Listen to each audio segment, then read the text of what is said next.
My wife died, leaving everything to our son. He said, "Your pension will be enough for you, father." I smiled and signed away my inheritance. A week later, he burst into my place in tears. "What did you do? I'm glad you're here with me. Please listen to my story till the end and let me know which city you're listening from. That way I can see how far my story has traveled." My wife Margaret died on a Tuesday in September. 47 years of marriage ended in a hospital room that smelled of antiseptic and dying flowers. I held her hand as her breathing slowed, then stopped. The machines beeped their final protest before the nurse silenced them with a practiced touch. My son Jason stood by the window, phone in hand, texting someone. He didn't cry. Margaret and I had built a good life together. Nothing spectacular, nothing worthy of movies or books, just honest, decent work and love that deepened with time. I'd been a civil engineer for the county. She taught third grade for 32 years. We saved carefully, invested wisely, and by the time we retired, we owned our home outright and had a comfortable nest egg. Not wealthy, but secure. That security mattered to Margaret. She'd grown up poor, and financial stability was her anchor. Our relationship with Jason had always been complicated. We'd given him everything: private school, college without debt, help with his first house. But somehow it was never enough. He married Valerie 8 years ago, a woman whose smile never quite reached her eyes. They lived 30 minutes away but rarely visited. Holidays felt obligatory. Phone calls were brief. The funeral was small. Margaret had wanted simple. Jason delivered a eulogy he'd clearly written in the car, generic phrases about a loving mother and cherished memories. Valerie checked her watch twice during the service. Afterward, as people filtered out offering condolences, Jason pulled me aside near Margaret's casket. "Dad, we need to talk about Mom's will," he said. No preamble, no grief in his voice. "Can this wait, son? We just buried your mother." The lawyer called me yesterday. Everything goes to me. The house, the investments, her life insurance. It's all spelled out clearly. He paused, studying my face. "You'll be fine with your pension. You don't need much anyway." Something cold settled in my chest. Not surprise, exactly. Margaret and I had discussed estate planning 6 months ago, during her first cancer diagnosis. But the way Jason said it, so casual, so certain of his entitlement, made my skin prickle. "Your mother and I talked about many things before she died," I said carefully. "Well, she made her wishes clear in legal documents. I'm just being transparent with you." He patted my shoulder, a gesture devoid of warmth. "We'll get everything processed quickly so you don't have to worry about the details." That night, alone in the house, Margaret and I had shared for 4 decades. I sat at the kitchen table where we'd eaten thousands of meals together. The silence was suffocating. I pulled out the folder Margaret had given me 2 weeks before she died. Her handwriting on the tab, "For Bill open after?" Open. Inside was her actual will, dated 3 months ago, along with a letter. My hands shook as I read her words. "My dearest Bill, if you're reading this, I'm gone, and I suspect Jason has already shown his true colors. I'm so sorry, my love. I saw the change in him years ago, the greed, the coldness. I kept hoping I was wrong.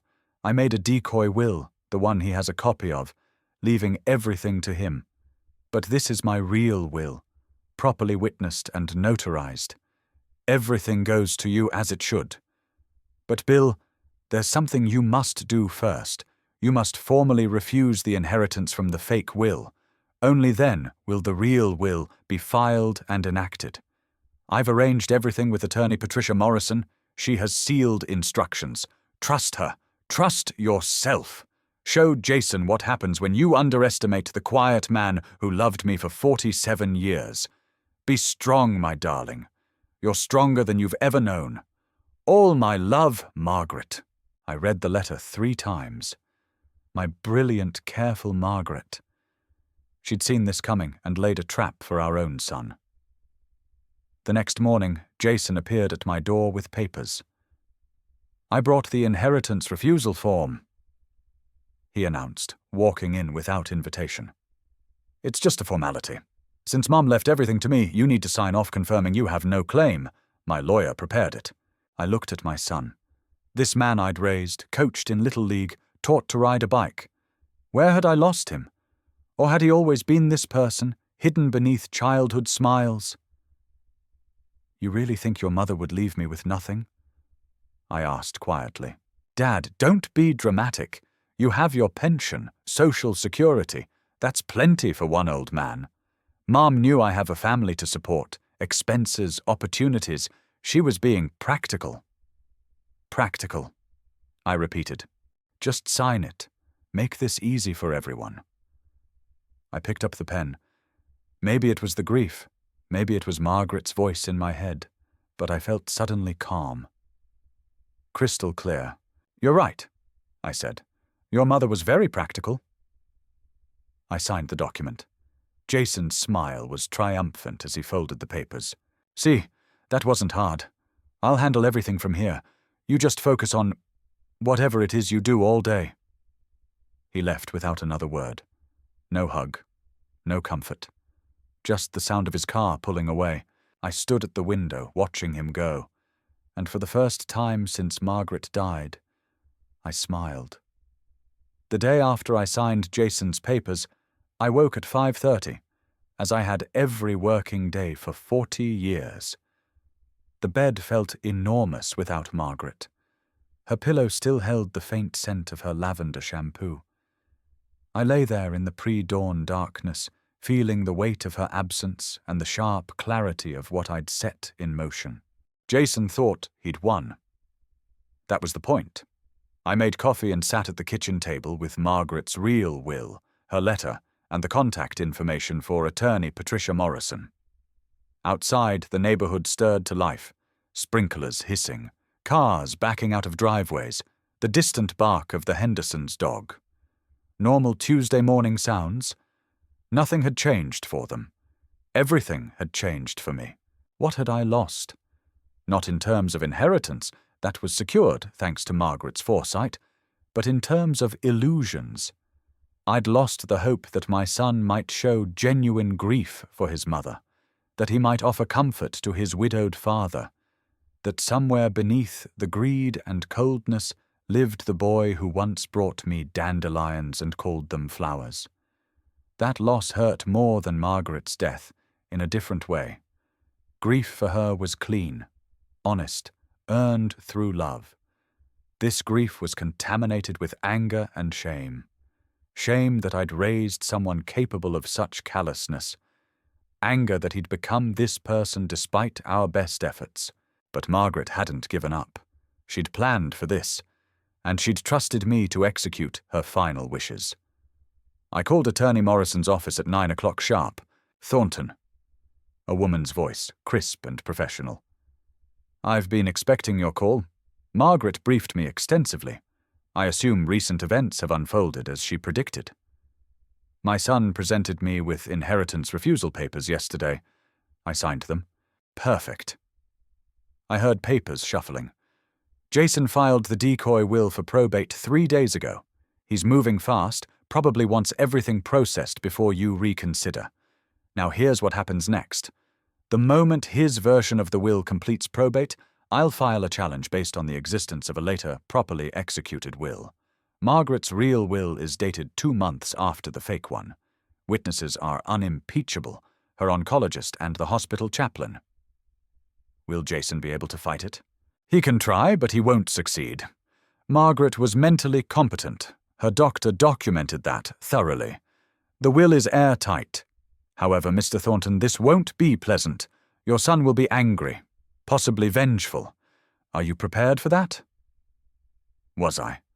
I thought about Jason's smirk as I signed his papers, his casual dismissal of 47 years of marriage, as if my life with Margaret meant nothing.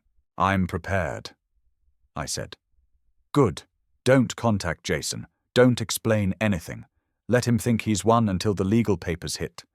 It's cleaner that way. In the meantime, I need you to document everything. Any communications with him, any attempts to pressure you, anything that shows his state of mind and intentions. Can you do that? Yes. One more thing. Margaret left specific instructions about the house. She wanted you to stay there, in your home. She was very clear about that. This is your home, Mr. Thornton. Don't let anyone make you feel otherwise. After I hung up, I walked through the house room by room. The living room where Margaret and I watched movies on Friday nights. The kitchen where she taught me to make her grandmother's lasagna, laughing at my clumsy attempts. The bedroom where we'd slept side by side for thousands of nights, her cold feet finding my warm legs under the covers. Jason wanted to take this. Sell it, probably. Turn 47 years of memories into a real estate transaction. Not if I could help it. I spent the afternoon organizing documents. Margaret had been meticulous. There were folders for everything. Property deeds, investment statements, insurance policies. The fake will she'd created was there, too, in a folder labeled Decoy, JT, with Jason's initials. Even in death, she was 3 steps ahead. I found photographs, too. Jason as a baby, round-faced and laughing. Jason at 10, grinning gap-toothed in his Little League uniform.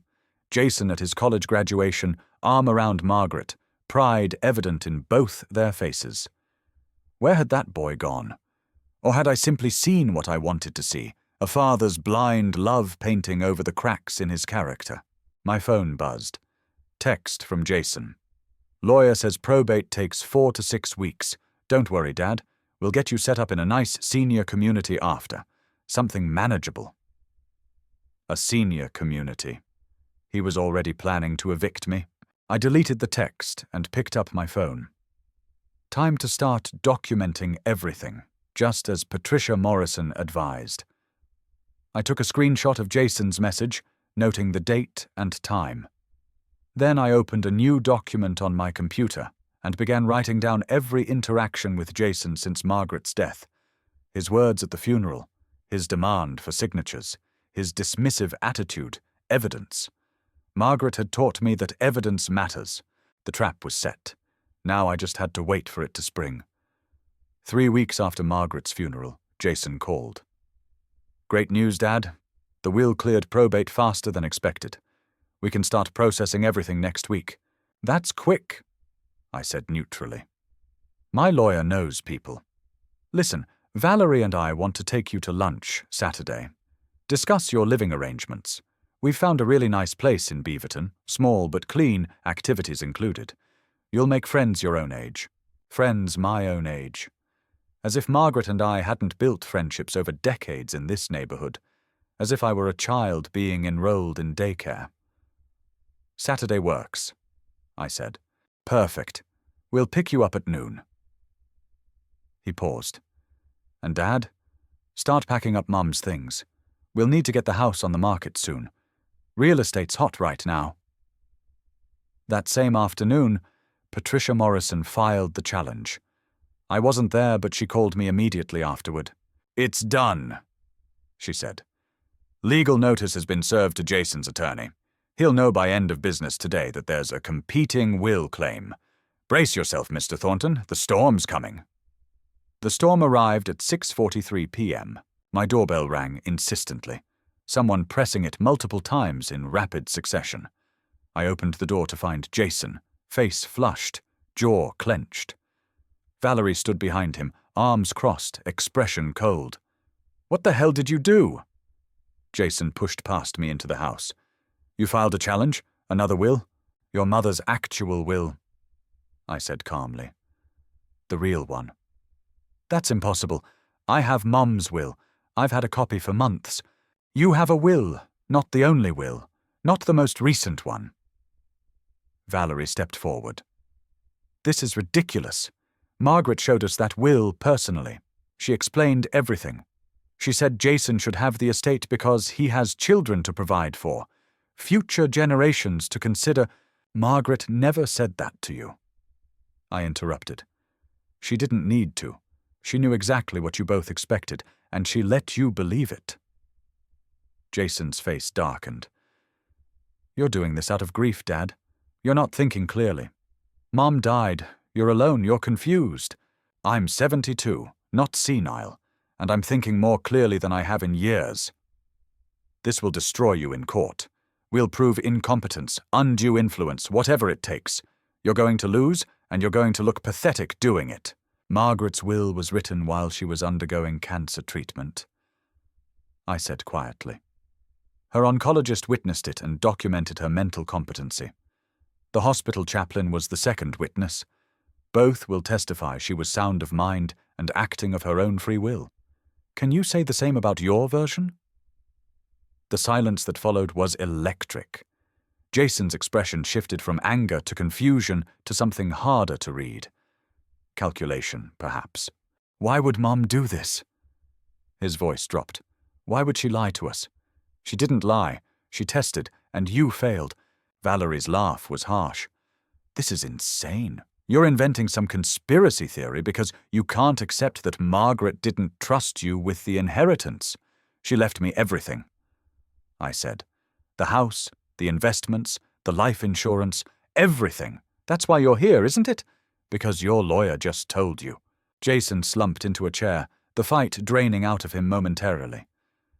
I don't understand. We're her family, her son, her grandchildren. Her grandchildren you bring to visit twice a year, always with excuses for why you can't stay long. Her son who checked his phone while she died. That's not fair. Fair? The word came out sharper than I intended. You told me I'd be fine with my pension, that I didn't need much. You brought papers to a grieving widower less than 24 hours after the funeral, and told him to sign away any claim to 47 years of marriage. What's fair about that? Valerie grabbed Jason's arm. We're leaving. This is going to court, and you're going to regret wasting everyone's time with this stunt. They left, Valerie's heels clicking angrily on the walkway. But before they reached the car, Jason turned back. You're making a mistake, Dad. Family is family. We could have worked this out quietly. Now? He shook his head. Now you're going to see what happens when you declare war on your own son. The threat hung in the evening air. I closed the door and locked it, something I rarely did before. My hands were shaking, adrenaline, not fear. The point of no return had passed. Jason knew now. The pretense was over. I returned to the kitchen and pulled out my phone, documenting the encounter while it was fresh. Date, time, who said what, tone of voice, threats made. Patricia had emphasized documentation. Every interaction mattered now. Then I texted her. They know. It started. Her response came quickly. Good. Stay strong. You're not alone in this. But I was alone. Margaret was gone. Jason had chosen his path. And I was standing in our house, my house, preparing for a battle I'd never imagined fighting.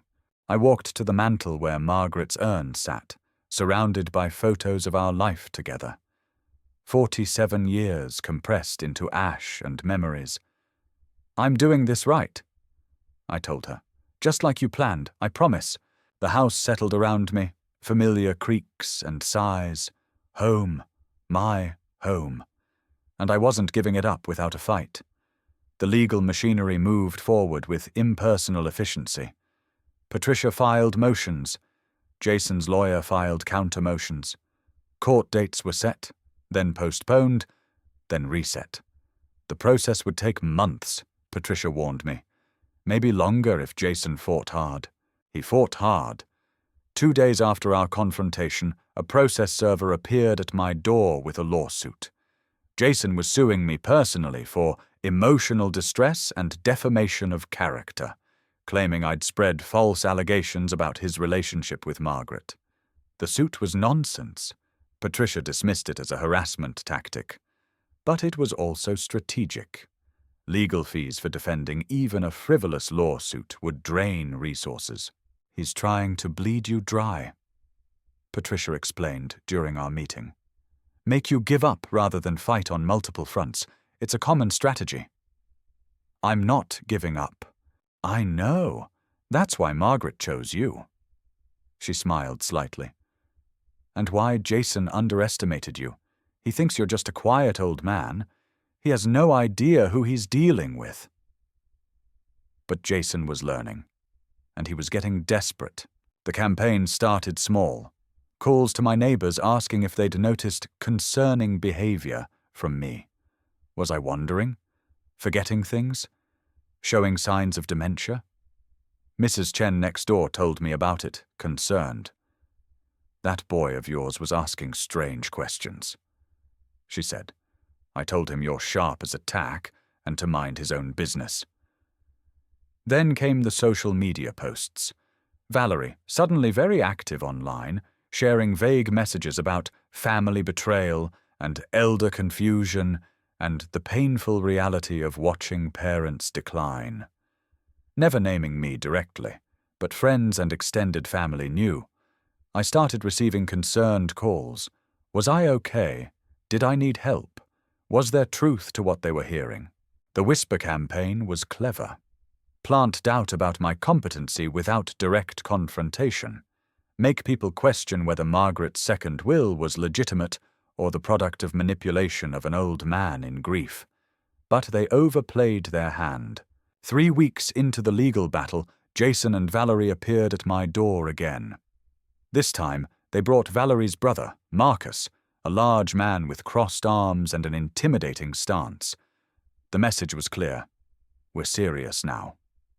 We need to talk. Jason said, Can we come in? I don't think that's wise without lawyers present. Dad, please. His tone shifted, became pleading. This has gotten out of control. We're family. Let's work this out like family. Against my better judgment, or perhaps because I needed to see how far they'd go, I let them in. Marcus stationed himself by the door. A guard or a threat? The line was blurry. They sat in my living room on the couch where Margaret and I had spent countless evenings. The violation of that space by their hostility felt physical. Valerie spoke first. William, we're prepared to offer a compromise. You keep the house. Jason takes everything else, the investments, the insurance money, the savings. Clean split. You stay here, comfortable for as long as you need. That's generous of you considering it's all legally mine already. Jason leaned forward. The legal battle will take years, Dad. Years of stress, fighting, lawyers bleeding you dry. Even if you win, and that's a big if, you'll be 80 before you see a dime. Is that what you want? To spend your final years in courtrooms? Margaret's will is ironclad. Wills get overturned, Marcus said from the doorway. His first words. Especially when family members have concerns about mental competency, about someone taking advantage of a sick woman in her final days. The threat was clear now. They'd attack Margaret's mental state when she wrote the will, drag her memory through legal mud. You wouldn't, I said, but my voice was uncertain. We don't want to, Valerie said quickly. That's why we're here with this offer. Take it, William. Keep your dignity and your home. Let this end peacefully. And if I refuse? Jason's expression hardened. Then we stop being nice. We have medical records showing Mom was on heavy pain medication when she signed that will. We have testimony from friends who'll say she was confused near the end. We'll make this so ugly that by the time it's over, you'll wish you'd taken our offer. Get out! Dad, get out! The shout surprised even me. This is my home, Margaret's and my home, and you're standing here threatening to destroy her memory because you didn't get everything you wanted. Get out now, or I'm calling the police. Marcus moved toward me, but Jason grabbed his arm. It's fine. We're leaving. He stood, straightening his jacket. You're making the biggest mistake of your life. We tried to be reasonable. Remember that. They left, Marcus glaring at me as he went. I locked the door behind them, then checked all the windows, suddenly paranoid. The house felt contaminated by their presence. My phone was in my hand, Patricia's number on the screen, when the shaking started. Adrenaline crash. I sank into a chair, breathing hard, the reality of what just happened washing over me. They'd threatened Margaret's memory. My son, our son, was willing to call his dying mother mentally incompetent to get money. I called Patricia and told her everything. She listened without interruption. "Document it all," she said when I finished. "Write down everything they said, especially the threats. And William, they're scared. People don't threaten when they think they're winning. They threaten when they're losing. It doesn't feel like they're losing, because you're in the fight. Trust me. Trust Margaret. You're exactly where you need to be." After we hung up, I spent an hour writing down every detail of the encounter. Then I unplugged the phone, turned off my cell, and went to bed.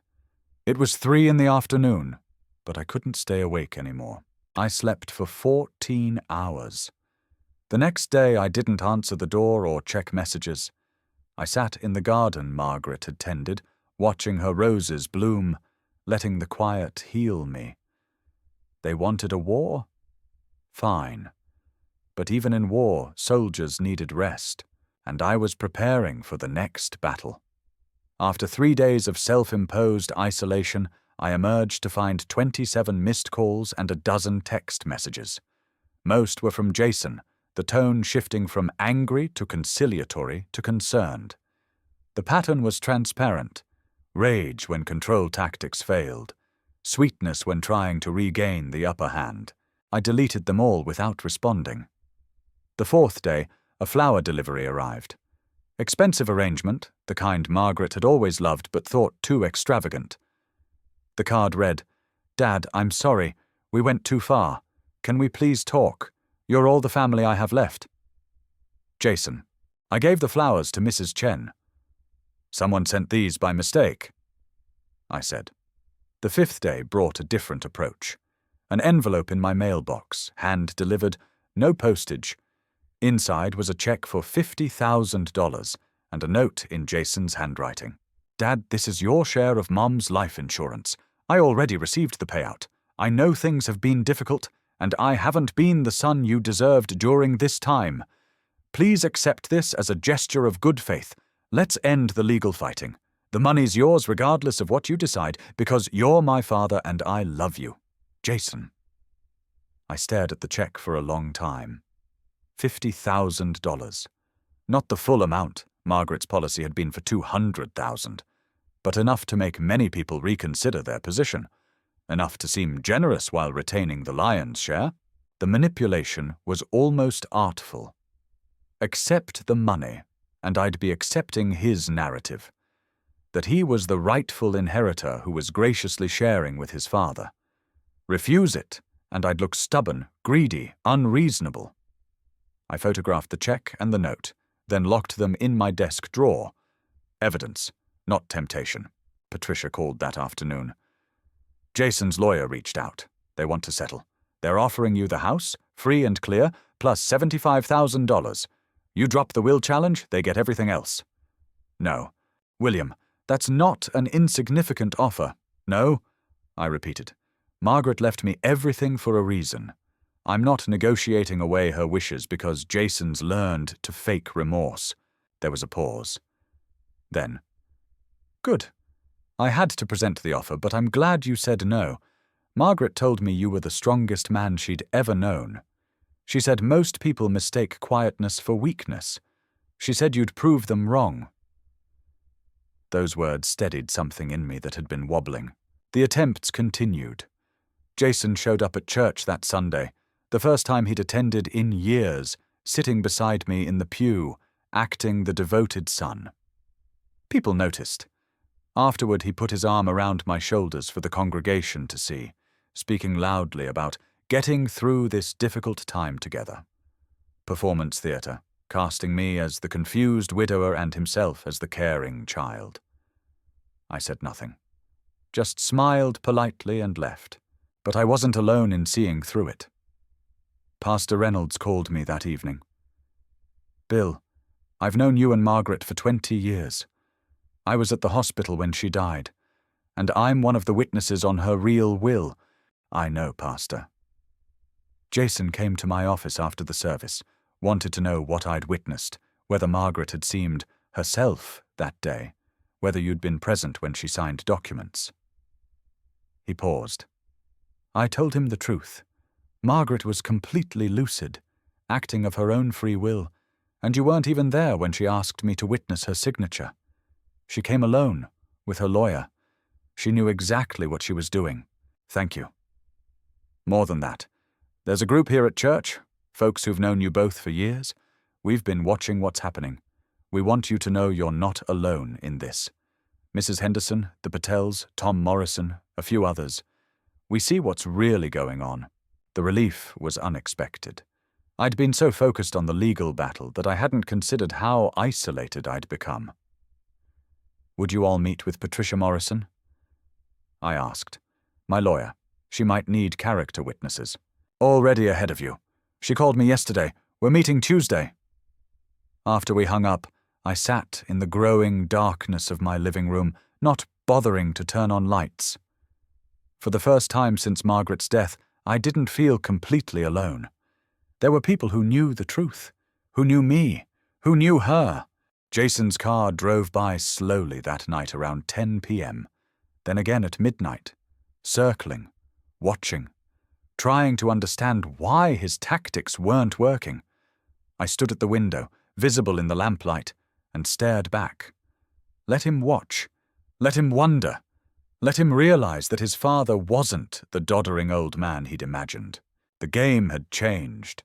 He'd expected me to fold under pressure or be swayed by false generosity. Instead, I'd become something he hadn't anticipated. Immovable. His calls stopped. The texts ceased. The gifts and offers evaporated. He was regrouping, I knew, planning his next move. But for now, there was silence. And in that silence, I built my strength. Margaret's friends became my allies. Pastor Reynolds and Mrs. Henderson checked on me daily. The Patels invited me for dinner. Tom Morrison, who'd worked with me at the county, offered to review financial documents if I needed help. I was building something Jason had never bothered to cultivate. Community. Real relationships. Support that wasn't transactional. Margaret had known what she was doing, leaving me everything. She'd known I'd need resources to fight, yes. But more than that, she'd known the fight would reveal who people really were. And it was revealing plenty. The calm lasted 2 weeks. Then, on a Thursday afternoon, Jason and Valerie arrived together, their expressions carefully arranged into masks of contrition. Dad, can we please come in? Jason's voice was soft, almost humble. No lawyers, no threats, just family. We want to apologize properly. Every instinct screamed caution, but I needed to see this through. I opened the door. They sat on the couch, hands folded, body language carefully non-threatening. Valerie even had tears ready in her eyes. The performance was impressive. I've been thinking a lot, Jason began. About Mom, about how I acted, about what kind of son I've been. You were right. I was terrible at the funeral. I was terrible after. I let grief and stress turn me into someone I don't recognize. We both did, Valerie added, reaching for Jason's hand. We were so focused on practical matters that we forgot about the emotional ones. About you, grieving and alone. That was cruel. I said nothing, waiting. Mom's will, the challenge. I understand why you did it. Jason continued. You felt dismissed, undervalued, like your marriage didn't matter, and I made you feel that way. I'm so sorry, Dad. I'm so sorry. The words were right. The tone was right. If I didn't know better, I might have believed it. What do you want, Jason? His expression flickered, annoyance quickly suppressed. I want to make things right. Mom clearly had complicated feelings about the inheritance. Maybe she was trying to teach me something. Maybe she wanted us to work this out together. So here's what I'm proposing. Drop the legal fight. We'll split everything 50-50. True partnership. You get half, I get half. We both honor Mom's memory by not dragging her will through the courts. She left me everything. Why would I settle for half? Valerie leaned forward. Because family is worth more than money, William. Because watching you live the rest of your life alone, estranged from your only son and grandchildren, that's not what Margaret would have wanted. She'd want peace, healing. How convenient that peace means I give up what's legally mine. Jason's mask slipped. Just for a moment I saw the irritation, the calculation. Then it smoothed over again. You're determined to see bad intentions where there aren't any, am I? I stood, walked to my desk, and returned with the check Jason had sent days earlier. $50,000. You told me this was my share of the life insurance, but the policy was for $200,000. So either you're lying about already receiving the payout, or you think your father is stupid enough not to notice he's being short-changed. Silence. Jason and Valerie exchanged glances. And the settlement offer through the lawyers. I continued. The house plus $75,000. Sounds generous until you do the math. The house is worth $300,000. Mum's investments and savings total over $500,000. Life insurance another $200,000. You were offering me less than a fifth of the estate's total value and calling it compromise. Jason stood abruptly. Fine. You want full accounting? Let's talk numbers. The house needs $50,000 in repairs. Roof, foundation, electrical. Mum's medical bills from the last year. Over $80,000 not covered by insurance. Final expenses, funeral costs, another $15,000. By the time we settle debts, there's maybe $600,000 left. You want half of that? Fine.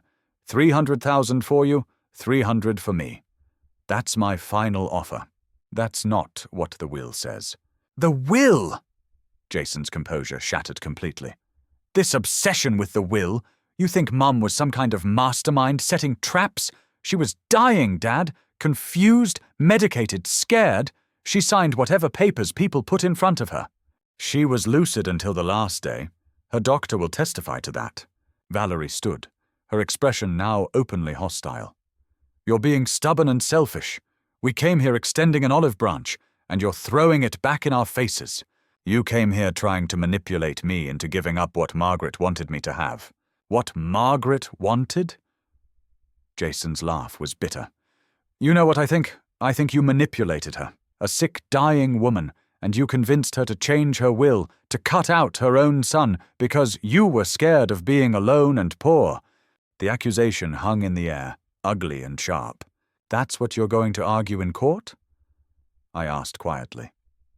That I manipulated my wife of 47 years on her deathbed? If that's what it takes, then you didn't know your mother at all. I walked to the door and opened it. Get out, and don't come back unless it's with your lawyer. Jason's face flushed dark red. He moved toward me, and for a moment I thought he might actually strike me. But Valerie grabbed his arm. You're going to regret this, he hissed. We were giving you an out, a way to end this with some dignity. Now we're going to destroy you. We'll prove Mom was incompetent. We'll prove you manipulated her. We'll drag every moment of your marriage through the courts until there's nothing left but dirt and shame. Do your worst.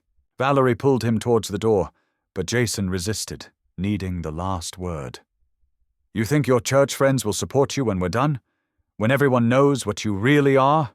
You'll die alone in this house, bitter and hated, and it'll be your own fault. They left. The door slammed. Tires squealed in the driveway. I stood in the sudden silence, my heart pounding. My hands were shaking. Not from fear, well, not only fear, but from adrenaline, anger, and something else. Certainty. They'd shown their true faces. No more pretense, no more performances, just raw entitlement and rage. I called Patricia immediately.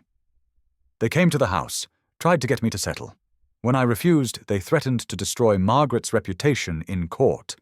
Did you record it? No, but I'll write down everything they said while it's fresh. Good. Do that now. And William? They're panicking. That mask slipping is a sign of desperation. They know they're losing. After I documented the encounter, I sat in my chair by the window as dusk fell. My body felt heavy with exhaustion, but my mind was clear. Jason had threatened to destroy me, to isolate me, to ensure I died alone and bitter. But he'd made a critical miscalculation.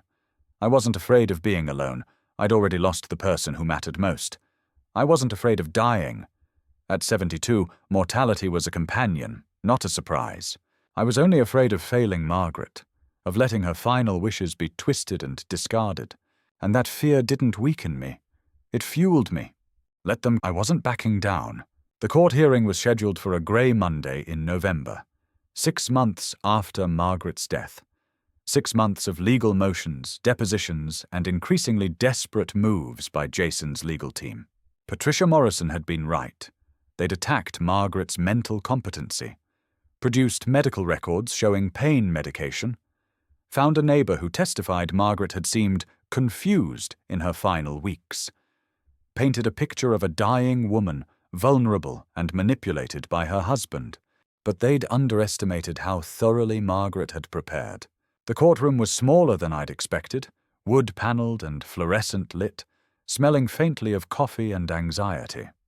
Jason and Valerie sat across the aisle with their lawyer, a sharp-suited man named Brennan, who'd made his career on estate challenges.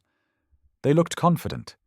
Jason even smiled at me, cold, certain of victory. I kept my expression neutral. Let him think whatever he wanted. Judge Althea Morrison, no relation to Patricia, presided. She was in her early 60s, with steel-grey hair and an expression that suggested she'd heard every lie ever told in a courtroom and believed none of them. Brennan opened with the expected arguments: Margaret's cognitive decline, heavy medications, the suspicious timing of the second will, written just months before her death, the convenient witnesses, a pastor and doctor, clearly influenced by the plaintiff. It's a textbook case of undue influence, Brennan concluded. A vulnerable woman manipulated by a spouse who feared losing his comfortable lifestyle. The original will, created when Mrs. Thornton was healthy and clear-headed, should be honored. Judge Morrison looked unimpressed. Ms. Morrison, your response? Patricia stood. She was calm, methodical, devastating. Your Honor, the evidence tells a very different story, a story of a woman who knew exactly what she was doing and why. She presented Margaret's medical records, not just the pain medication logs, but the cognitive assessments. Perfect scores, doctor's notes describing her as remarkably lucid and mentally sharp despite physical deterioration. Then came the witnesses. Dr. Sarah Kim, Margaret's oncologist, testified first. Margaret Thornton was one of the most mentally present patients I've treated in 20 years of practice, Dr. Kim stated. She researched her condition extensively, asked detailed questions, made informed decisions about her treatment. When she asked me to witness her will, I reviewed her mental status carefully. She was absolutely competent. Could the pain medication have affected her judgment? Brennan asked on cross-examination. The dosages were moderate and carefully managed. I saw her the day she signed the will. She was clear-eyed, articulate, and very deliberate about what she was doing. Pastor Reynolds testified next, describing Margaret's visit to his office.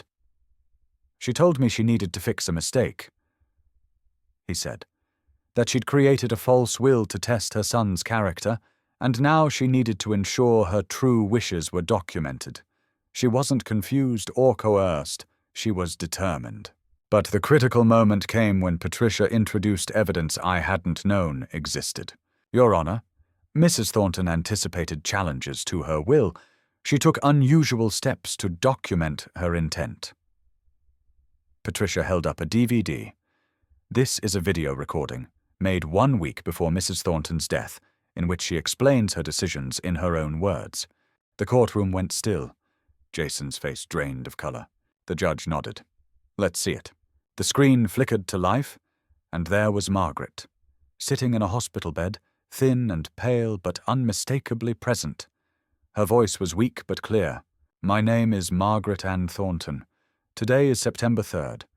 I'm recording this because I know my son Jason will challenge my will after I die. She paused, gathering strength. I love my son. I always will. But over the past 10 years, I've watched him become someone I don't recognize. Greedy, entitled, cold. I created a false will, leaving everything to him to see how he'd treat his father afterward. I hoped I was wrong about him. I prayed I was wrong. The camera shook slightly as she shifted position. I wasn't wrong. The real will leaves everything to my husband Bill, the only person who's loved me selflessly for 47 years. This is my decision, made with full mental clarity. No one pressured me. No one manipulated me. Jason failed the test I set for him, and these are the consequences. Bill, my love, I'm sorry you have to fight for this, but I know you will. You're the strongest man I've ever known. The video ended. Silence filled the courtroom. I looked across the aisle. Jason was staring at the screen, mouth open, face ashen. Valerie was crying. Real tears now, not performed ones. Their lawyer was frantically scribbling notes, clearly scrambling for a response. Judge Morrison spoke. Mr. Brennan, do you have any response to this evidence? Brennan stood slowly. Your Honor, we would need time to authenticate the video, to examine whether Mrs. Thornton was... whether she... He trailed off. Whether she was competent? The judge's tone was ice. Because she appeared remarkably competent to me. Articulate, clear about her intentions, and explicitly anticipating your exact arguments. We'd like to request a continuance. Denied. Judge Morrison looked at her notes, then at the courtroom. I've heard enough. Mrs. Thornton's second will is clearly valid. She was mentally competent, acting of her own free will, and her intentions are unambiguous. The challenge is dismissed.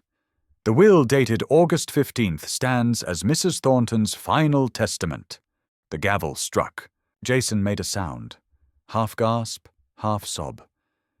He turned to look at me, and in his eyes was something I'd never seen before. Complete defeat. Brennan was already packing his briefcase, abandoning his clients with professional efficiency. Valerie sat frozen, tears running down her face. Jason just stared. I stood, straightening my jacket. Patricia touched my arm. Congratulations, William, you won. But I wasn't looking at her. I was looking at my son, this man I'd raised, now crumbling as the reality hit him. He'd lost everything he'd counted on, everything he'd thought was his, and more than that, he'd lost it because his mother had known exactly who he'd become, and she'd orchestrated his exposure from beyond the grave. I walked past him without a word. What was there to say? Margaret had said it all. Outside the courthouse, November rain was falling. I stood on the steps, letting it touch my face, feeling something like peace. The fight was over. I'd won. More importantly, Margaret's final wish had been honored. The legal documentation took 3 weeks to finalize. Patricia handled everything with efficient precision, transferring assets, closing accounts, ensuring every detail of Margaret's estate was properly settled. The house was mine, uncontested. The investments, the life insurance, the savings, all mine, just as Margaret had intended. Jason filed an appeal. It was dismissed within days, the appellate judge noting that the evidence of testamentary capacity is overwhelming, and the challenge appears motivated by disappointment rather than legal merit. That dismissal cost him another $15,000 in legal fees, but the financial loss was only the beginning of Jason's unraveling. The video Margaret had made, the one that sealed my victory in court, became public record. Someone leaked it online.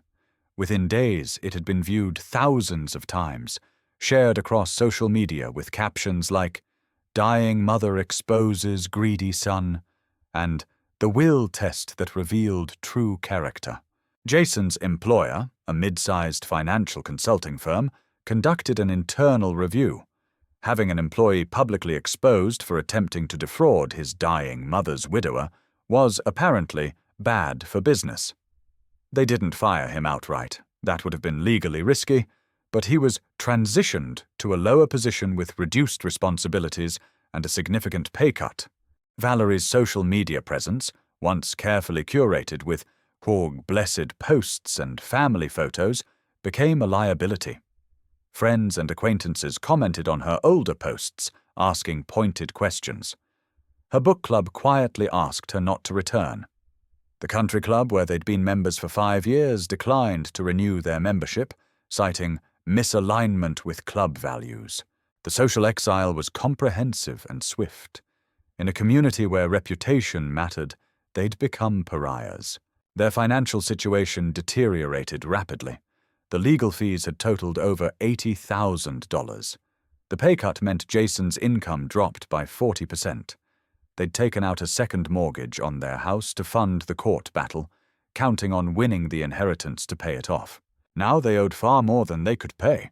I heard through Mrs. Henderson, who heard from Pastor Reynolds, who heard from someone at Jason's church. He'd started attending again, desperately, that they'd put their house on the market. Too much debt, too little income. They were moving to a smaller place across town. Downsizing, they called it. Fleeing was more accurate. I felt not joy exactly, not even satisfaction, just a cold recognition that choices have consequences. Jason had chosen to treat his grieving father with contempt, to threaten his mother's memory, to lie, manipulate, and attempt fraud. These were the results of those choices. One afternoon in early December, 6 months after Margaret's death, my doorbell rang.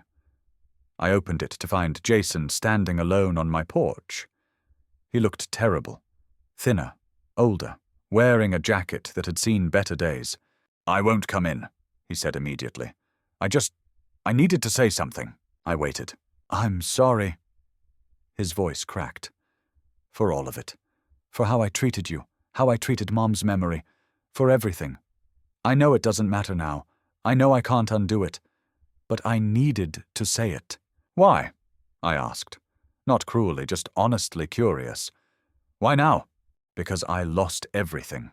The money I thought I'd have, my job, my reputation, my friends, and in losing it I realized what I actually lost that mattered." He looked up, eyes red. "You. Dad, I lost you. Not because of the will or the court case. I lost you years ago, little by little, and I was too selfish to notice. The words hung between us. True words, finally. Too late, but true. Mom knew," he continued. "She saw what I'd become before I did, and she tried to teach me, even dying, and I still didn't get it. Not until everything was gone. What do you want from me, Jason? Nothing. I don't deserve anything. I wanted you to know that I finally understand. Mom didn't leave me the inheritance because she was testing me. She left it to you because you earned it. 47 years of loving her, standing by her, being the man she deserved. I couldn't even give her a respectful funeral." A long silence. Rain began to fall, light and cold. "I won't ask for forgiveness," Jason said. "I just wanted you to know I'm sorry. For what that's worth." He turned to leave. I watched him walk to his aging car, not the luxury sedan he'd driven 6 months ago. This one had a dent in the fender and a cracked tail light. "Jason." He stopped, turned. "Your mother loved you," I said. "Even after everything, even knowing what you'd become, she loved you. She was disappointed, heartbroken, but she loved you." His face crumpled. "I know. That's the worst part." He left. I closed the door and stood in the quiet house. Margaret's house. My house. Our house still in memory. Had I won? Yes, completely, without compromise, just as she'd planned. Did victory feel like I'd imagined? No, it felt like survival, like honoring a promise, like protecting something precious that others had tried to steal. The inheritance was secure. The house was mine. Margaret's final wishes had been respected absolutely. And Jason? He'd learned an expensive lesson about consequences, about underestimating quiet people, about the difference between inheritance and entitlement. Would he change? Maybe. Maybe not. That was no longer my responsibility. I'd done what Margaret asked. I'd fought. I'd won. I'd protected her legacy and her memory. Now I could finally rest. Spring came to Portland with its usual gentle insistence.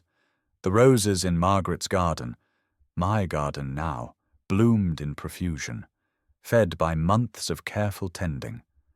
I'd taken up her hobby, finding unexpected peace in the quiet work of pruning, fertilizing, watching life persist and grow. The house felt different now. Not empty, exactly, but mine. I'd rearranged the furniture slightly, painted the guest room a warm terracotta that Margaret had always wanted but thought too bold. Made small changes that honored her memory while acknowledging I was living forward, not backward. Patricia Morrison had helped me establish a trust with a portion of the inheritance, ensuring I'd never worry about medical expenses or long-term care. The rest I invested conservatively. I didn't need luxury. I needed security and purpose. Purpose arrived unexpectedly. Pastor Reynolds approached me 3 months after the court victory with a proposal. The church wants to establish a support fund for widows and widowers navigating estate issues, legal advice, financial planning, emotional support. People who might not otherwise have resources to fight exploitation. Would you consider chairing it, given your experience? I said yes. The Margaret Thornton Support Fund launched in April. I donated $50,000 to start it, and others in the congregation contributed. Within 6 months, we'd helped a dozen families navigate grief and legal complexity. Helping others who faced what I'd faced gave meaning to the whole ordeal. Margaret would have loved that, turning pain into purpose. My days found new rhythm.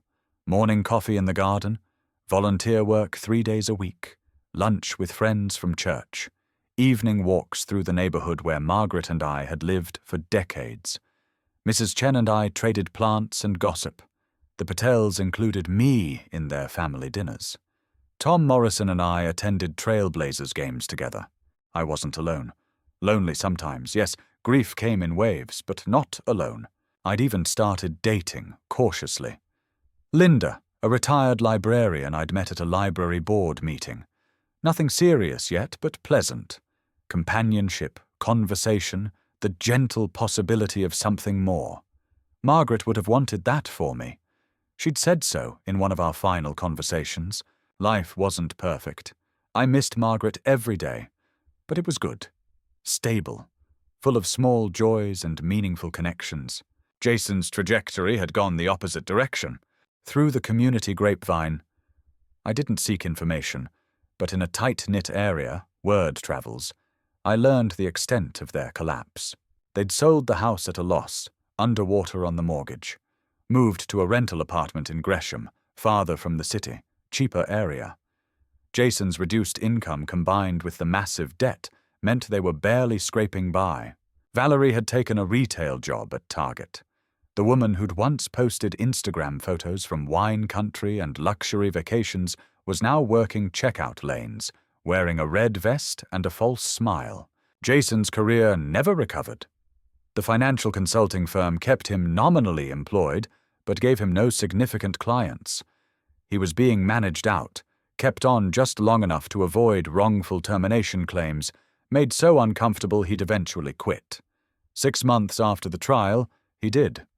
His next job was in phone sales, calling people about their car warranties. The pay was a fraction of what he'd earned before. Their marriage showed strain. I heard from Mrs. Henderson, who heard from a cousin who lived near their new apartment, that neighbors reported frequent loud arguments. Valerie blamed Jason for the disaster. Jason blamed his dead mother. Neither took responsibility for their own choices. The grandchildren, 7-year-old Emma and 9-year-old Tyler, were the real casualties. Pulled from private school, enrolled in struggling public schools. No more soccer leagues or piano lessons. Birthday parties cancelled. The comfortable, privileged life they'd known evaporated. I felt sorry for them. They hadn't asked for any of this. In June, I received a letter. No return address, but I recognized Jason's handwriting. Inside was a single page. Dad, I know I have no right to ask anything from you, but Emma needs braces, $4,000 the insurance won't cover. Tyler needs glasses, $300. I'm asking not for me, but for them. If you could help, I'd pay you back somehow. Jason. I stared at the letter for a long time. My grandchildren, suffering for their parents' mistakes. The cycle of consequences reaching innocent people. I wrote a check for $5,000, sent it with a note. For Emma and Tyler only. Set up a trust account in their names that their parents can't touch. Have the orthodontist and optometrist bill me directly. I never heard if Jason did that. The bills never came. I suspect he used the money for rent instead. I didn't send more. Margaret had taught me about boundaries, about the difference between helping and enabling. Jason needed to face consequences. His children needed support. The line between those two things was sometimes painful, but necessary. By some and I sat in my garden, Margaret's roses thriving around me, planning the fall fundraiser for the support fund, accepting Linda's invitation to a concert at the Schnitz, living the life Margaret had wanted for me, honoring her memory by being happy. The contrast wasn't something I celebrated, but I recognized it. Choices and consequences playing out in real time. So that's my story. Margaret's story, really. A dying woman's final lesson to her son and her final gift to her husband. Here's my question for you. What would you have done? If someone you loved tested you like that, would you pass? And if you were me, facing down your own child in court, would you have had the strength to fight? Family isn't always blood. Sometimes it's the people who stand by you when blood disappoints you. Sometimes the hardest love is letting consequences teach what words couldn't. If this story resonated with you, I'd love to hear your thoughts in the comments. Have you faced something similar? How did you handle it? And if you want more stories like this, real people, real choices, real consequences, subscribe to my channel. There are more stories to tell, more lessons learned the hard way. Thank you for listening. Thank you for being here. Remember, quiet doesn't mean weak. And underestimating someone, that's the mistake that costs the most. Take care of each other out there.